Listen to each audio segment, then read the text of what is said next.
कौन सा आपका अटेम्प्ट था, क्या आपकी ये जर्नी रही? ये मेरा थर्ड अटेम्प्ट है। पहले अटेम्प्ट में मैंने जो एनडीए एग्जाम है इसे बड़ा लाइटली लिया। गेट का टोटल टाइम मतलब अगर हम लगाए तो कितना घंटा पढ़े तो उसमें हो जाएगा? गेट का सर लगभग 5-6 घंटे तो करना पड़ेगा। डिमोटिवेशन के टाइम पे कहाँ से मोटिवेशन का सोर्स मिलता है? 2 बार फेल होने के बाद भी आपने जो तीसरी बार सफलता हासिल की। सर डिमोटिवेशन के बाद में जो सबसे बड़ा सपोर्ट होता है वो था फैमिली का सपोर्ट। मैं भी उन्हीं को देखकर अपना मोटिवेशन हासिल करता हूँ। कितना स्कोर आ पाए? मेरा स्कोर 400 प्लस है। किस तरीके से आपने मैथ्स में जो है इतना अच्छा स्कोर किया? सबसे पहले तो उसके जो कॉन्सेप्ट उन्हें क्लियर करने के लिए जो कुछ भी जरूरत है, जो कुछ भी रूल है वो सब पढ़ा। एग्जाम में टाइम मैनेजमेंट का बहुत ही बड़ा रोल होता है। जैसे इंग्लिश है, अदर जो सेक्शन है, उसको किस तरीके से आपने तैयार किया? जो मेरी ग्रामर तो पहले से स्ट्रॉन्ग है। ग्रामर के बेसिस पर जो मेरे नंबर हैं वो थोड़े बड़े। फिर इसके बाद में आता है फिजिक्स का सेक्शन। एक कॉमन सेंस की जरूरत पड़ती है, तो उसमें सर वही कॉमन सेंस आपकी बहुत कम होता है। तैयारी के दौरान डिमोटिवेशन मिलता है, क्या कमी, क्या कहीं ना कहीं उनके अंदर खामियां रहती है जो इस एग्जाम को क्वालिफाई नहीं कर पाते? सर कमियाँ तो होती है। एक तो डेडिकेशन है,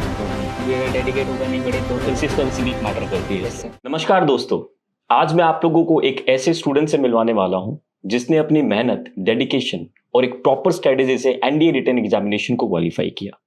ना सिर्फ क्वालिफाई किया, एक अच्छा खासा मार्क्स भी हासिल किया। क्या उसकी स्ट्रेटेजी रही, किस तरीके से उस बच्चे ने तैयारी करी, हम उससे जानेंगे ताकि आप लोगों को मदद मिल सके, आप लोगों को पता लग सके कि कहाँ पे आप लोगों को जो है हर्डल होती हैं, चैलेंजेस होते हैं और उन चैलेंजेस को किस तरीके से पार करना होता है, क्या रणनीति आप लोगों को बनानी होती है, वो सारी की सारी जो है उस बच्चे से हम जानेंगे।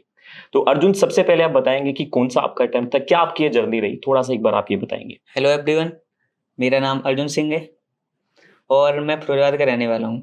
ये मेरा थर्ड अटेम्प्ट है और मैंने 12th के बाद अपना पहला अटेम्प्ट दिया था।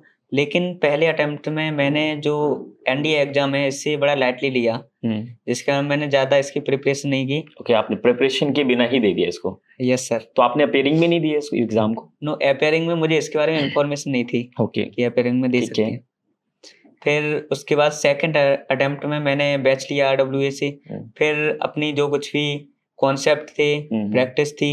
लेकिन सेकंड अटेम्प्ट में प्रॉब्लम ये आई कि मैंने अपनी ज़्यादा प्रैक्टिस नहीं कर पाई टाइम मैनेजमेंट में, जिसके कारण वो सेकंड अटेम्प्ट में मेरा अभी रिजल्ट में देखा कि 7 नंबर से रह गया था रिजल्ट। ओके, 7 मार्क्स से आप जो है रह गए थे? Yes sir. कट ऑफ से, राइट? लेकिन थर्ड अटेम्प्ट में इस बार मैंने अपनी फुल कॉन्सेप्ट रिवाइज करके, फिर उसके बाद प्रैक्टिस करके और डेडिकेशन से इस बार थर्ड अटेम्प्ट में एक अच्छा स्कोर हासिल किया है। ओके ओके, तो कितना स्कोर आ पाए, एक बार थोड़ा बताना चाहेंगे, स्कोर क्या था? मेरा स्कोर लगभग 400 प्लस है। 400 प्लस है। तो मैथ सेक्शन में कितने मार्क्स थे आपके? सर मेरे मैथ्स में लगभग 170 हैं। 170 मार्क्स, 300 में से 170 मार्क्स जो है अर्जुन ने हासिल किया और 400 प्लस मार्क्स इन्होंने लिए। तो क्या क्या मतलब किस तरीके से आपने मैथ्स में जो है इतना अच्छा स्कोर किया, क्या रणनीति आपने अप्लाई करी थी, थोड़ा वो बताएंगे? सर मैथ्स में बेसिकली सबसे पहले तो उसके जो कॉन्सेप्ट हैं, जो बेसिक कॉन्सेप्ट हैं, उन्हें क्लियर करने के लिए जो कुछ भी जरूरत है, जो कुछ भी रूल है वो सब पढ़ा। फिर इसके बाद में उसकी जो प्रैक्टिस है वो की। मेरे हिसाब से प्रैक्टिस सबसे ज्यादा जरूरी होती है। Yes sir. और प्रैक्टिस वो भी टाइम मैनेजमेंट के संग, क्योंकि एग्जाम में टाइम मैनेजमेंट का बहुत ही बड़ा रोल होता है। ठीक है ठीक है। तो आप लोगों को आपको जो है फर्स्ट और सेकंड अटेम्प्ट में टाइम मैनेजमेंट में प्रॉब्लम आया होगा? फर्स्ट और सेकंड अटेम्प्ट में सर, फर्स्ट अटेम्प्ट में तो मुझे थोड़े क्वेश्चंस ही ऐसे लगे, थोड़े मुश्किल टाइप के, 12th के समझ नहीं आया मतलब काइंड ऑफ। Yes sir. लेकिन सेकंड अटेम्प्ट में ज्यादातर टाइम मैनेजमेंट की प्रॉब्लम रही। लेकिन थर्ड अटेम्प्ट में इस बार फुल टाइम के संग में मैंने लास्ट में 120 क्वेश्चंस तक पहुंच गया था। ओके ओके ओके, बहुत बढ़िया बहुत बढ़िया। अच्छा, मैं एक और चीज़ आपसे पूछना चाहूँगा कि जैसे कि ये तो हो गया मैथ सेक्शन का, जो अदर सेक्शंस है जैसे इंग्लिश है, अदर जो सेक्शंस हैं उसको किस तरीके से आपने तैयार किया, या पिछले अटेम्प्ट में आपकी जो कमी रही थी उसमें किस तरीके से आपने चीज़ों को शुरू किया, वो थोड़ा सा बताएंगे? सर जो गेट का पेपर होता है उसमें जो इंग्लिश है, इंग्लिश में मेरी ग्रामर तो पहले से स्ट्रॉन्ग है थोड़ी बहुत। तो फिर ग्रामर के बेसिस पर जो मेरे नंबर हैं वो थोड़े बड़े। और इसके अलावा जो वोकैब्स होती हैं वो अनुज सर से मैंने पढ़ी थी पहले ही। तो फिर अनुज सर, और इस बार जो पेपर हुआ था उसमें वोकैब्स इस हिसाब से आई थी कि हम सेंटेंस के हिसाब से उसका अर्थ निकाल सकते हैं।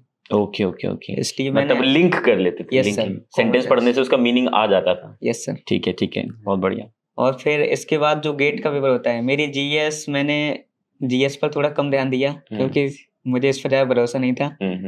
लेकिन मैंने फिजिक्स, केमिस्ट्री और बायो ये तीनों अच्छे से पढ़ी। अच्छा, आपको ये पता चल गया कि मेरा वीक सेक्शन है जो आपका, जिसको आप कर सकते थे, आपने उस पर ज्यादा फोकस किया, राइट? Yes sir. ठीक है, ओके, बहुत बढ़िया। इसके बाद किस तरीके से, क्या मतलब किस तरीके से आप पढ़ते थे, क्या स्ट्रेटेजी रहती थी आपकी? सर पढ़ने के लिए तो पहले इंग्लिश है, वोकैब वगैरह, वोकैब तो मैंने पढ़ी थी, और जो जो ग्रामर वाला सेक्शन है उसकी प्रैक्टिस वगैरह की। ओके ओके, प्रैक्टिस आपने की। Practice Yes, sir. कैसे करते थे मतलब? प्रैक्टिस मतलब कि जो मॉक टेस्ट होते हैं उन्हें दिया है। मॉक टेस्ट में फिर टाइम मैनेजमेंट होता है तो टाइम मैनेजमेंट के संग में दिया है। तो इंग्लिश तो हो जाती है। फिर इसके बाद में आता है फिजिक्स का सेक्शन। तो फिजिक्स के सेक्शन में जो कॉन्सेप्ट है उसमें एक कॉमन सेंस की जरूरत पड़ती है। तो उसमें सर वही कॉमन सेंस आपके बहुत कम में आता है। और इसी के संग में जो केमिस्ट्री है, केमिस्ट्री के तो सिंपल क्वेश्चंस आते हैं जिन्हें कर सकते हैं आसानी से। और बायो है, बायो पर बस थोड़ा सा ध्यान देने की जरूरत है जिससे हो जाएगा। ठीक है, बहुत बढ़िया। अच्छा, मुझे बताइए कि जैसे कि जो भी बच्चे तैयारी करते हैं, कुछ बच्चे अपेयरिंग में भी करते हैं 12th के साथ, कुछ Yes, sir. 12th के बाद भी करते हैं। तो सबसे बड़ा एक जो मैंने जो देखा, मतलब जो ये जितने भी बच्चे हैं उनकी एक प्रॉब्लम रहती है कि टाइम टेबल कैसे बनाएं, क्या टाइम टेबल और कितने घंटे पढ़ना चाहिए, इसके बारे में आप क्या कहना चाहोगे? टाइम टेबल, हाँ।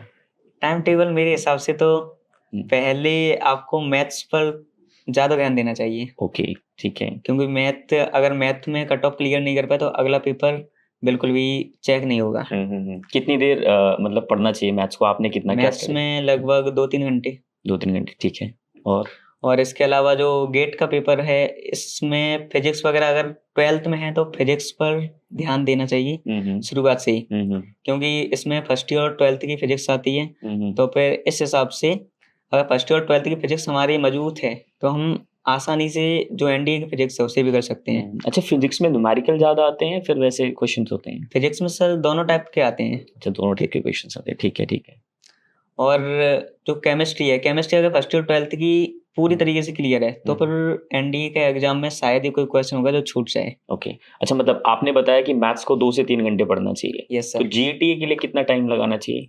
जीएटी, जीएटी पर मेरे हिसाब से सर जो आपका मजबूत पोर्शन है उसको छोड़ना नहीं चाहिए। मतलब कि उसको स्ट्रॉन्ग करें, और हाँ, उसको और भी ज्यादा स्ट्रॉन्ग करें। लेकिन जो कमजोर पोर्शन है ये नहीं कि उसे बिल्कुल पूरी तरीके से छोड़ दें। उसे भी लगभग 1-1 घंटे की क्लास तो उसकी भी लेनी चाहिए। और उसके बाद जो याद करने का, रिवाइज करने का जो पोर्शन है उसके लिए भी आधा घंटा पर डे के हिसाब से जो कुछ पढ़ाया गया है उसे रिवाइज भी करना चाहिए। ओके ओके ओके ओके, ठीक है। अच्छा, एक और आपने भी देखा होगा, मतलब जब तैयारी करते हैं तो तैयारी के दौरान डिमोटिवेशन मिलता है, ठीक है ना? कई बार ऐसा लगता है कि अब सफल नहीं हो रहे हैं, अब क्या जो है कहीं ना कहीं स्टेप लेना चाहिए। तो उस डिमोटिवेशन के टाइम पे कहाँ से मोटिवेशन का सोर्स मिलता है कि नहीं मुझे करना है? जैसे कि आप 2 बार फेल हुए, 2 बार फेल होने के बाद भी आपने जो तीसरी बार सफलता हासिल की, तो किस तरीके से मोटिवेशन आपने दिया, वो थोड़ा बताइए।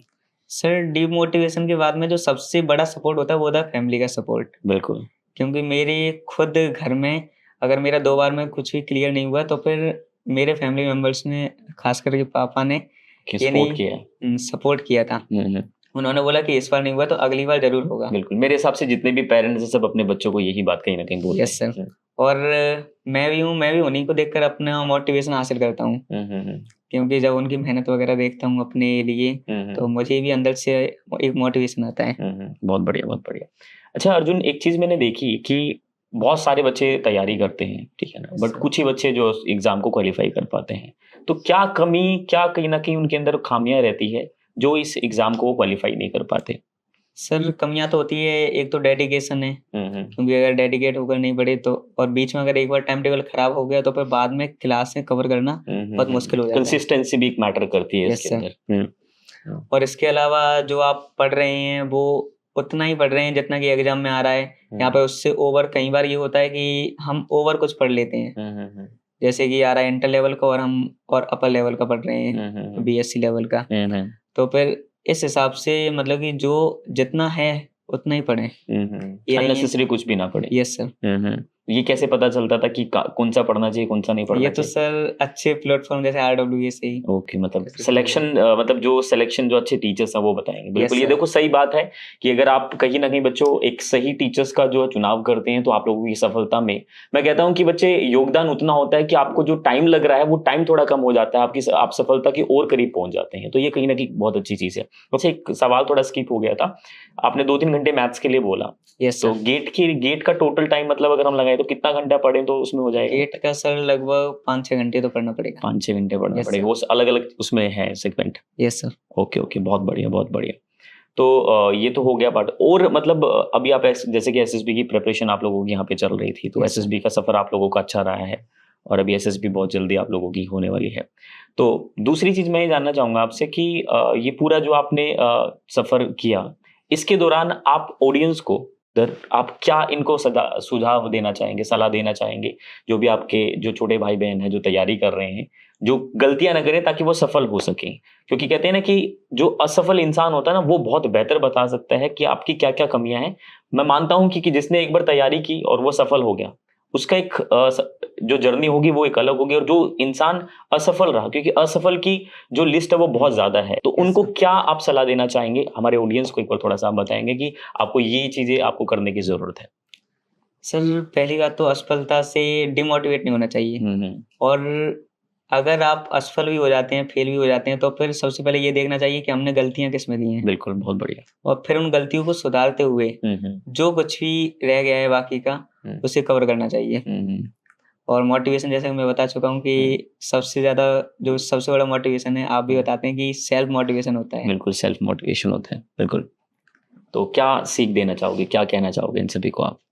मैं केवल यही कहना चाहूँगा कि आप अगर इस बार असफल हुए हैं तो कोई बात नहीं, हम्म। लेकिन अगली बार अपनी गलतियों को फिर से देखें, एक बार उसे रिव्यू करें और उसे सुधारने की जितनी भी कोशिश हो सके उतनी कोशिश करें। बिल्कुल बिल्कुल, बहुत बढ़िया।